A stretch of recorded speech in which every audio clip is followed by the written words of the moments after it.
in a different perspective? I agree, if I'm following the hegemonic line, that this was a legitimate disease that just occurred freely in nature.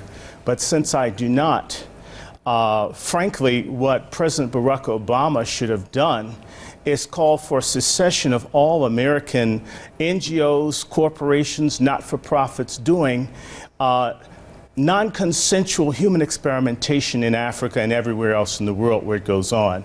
Ebola, I'm holding in my hands a patent that the U.S. government gave for Ebola in 2012. It says it's invented and it was made in its abstract for experimentation. Governments in Africa were given about $140 million to let experimentation start in January of this year. And now we see people dying from it because it was a disease made to kill, and it's killing. And in reality, this late move, to me, has more to do with creating a panic so people can sell medication as well as kill Africans.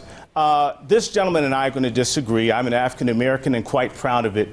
Anglo-Americans have been killing African people for profit and for land for 500 years. This is just another instance, and this is as clear as this government patent, and I dare him to tell me this is a conspiracy theory when they say they made it. When this has the U.S. Department of Health as an assignee to this patent, for someone to say to me that it's a conspiracy theory when they say so. Okay. This isn't a conspiracy theory. Stay with me, Dr. Short. Kill people and make money. Stay with Dr. Short. Crossing over to Washington. Mr. Lane, your take on what our guest, Dr. Short, has just stated. Well, I think he's a little over the top here. No, I'm not over the top. Let's figure out where we are. I know exactly where we are. You deal with the patent, sir. Okay. When the government says they give a patent for it, it's not over the top. Deal with the fact that I laid down. The fact is that it was made. It says it's invented. It has the name of the inventors on the patent. Okay, just check the internet. Let me cross over to Washington. Over the top. This is just being real. Stay with me, Dr. Short. Go ahead, Mr. Lane. I'm not familiar with the document that he has. I do know it exists. I don't deny its authenticity.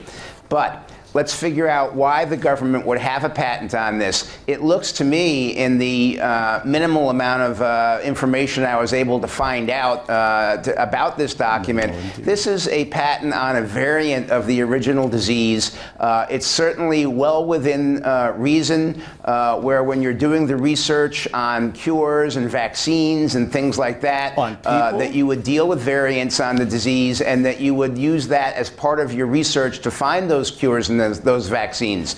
So the fact that the document exists and the fact that the document may be authentic is not in itself any sort of smoking gun. It is authentic. Don't accuse me of lying. This is a government's document. I never accused you, Dr. Short, of lying. Well, let me just jump in here. Let me just jump in here. Dr. Short, why would the U.S. government want to, according to what you're saying, create such a deadly virus? Why would they want to do that? Why would they have the syphilis experiments? Why would they have the pellagra experiments? Why is Dr. James, his name is escaping me, he's at the mailman school at Columbia, do these kinds of things with Depo-Provera in the same areas? We have a history of doing all kinds of unjust and illegal things with substances, not just outside of the United States, but within. The Tuskegee experiment is the best known, but there are many, many others.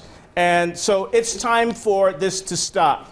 Bill and Melinda Gates, he just put his mouth in this. He's run non-consensual human experimentation that's watched people die in Africa. This is old. They did it to the Native Americans with certain diseases. As a person of part Native American descent, I can't be as clinical and detached as the gentleman in Washington. By the way, that's the land that was stolen from my people by whites using diseases like Ebola. All right, stay with me both, guests, Mr. Lane and Dr. Short. I want to cross over to our Facebook page and see what some of our viewers have said about this subject.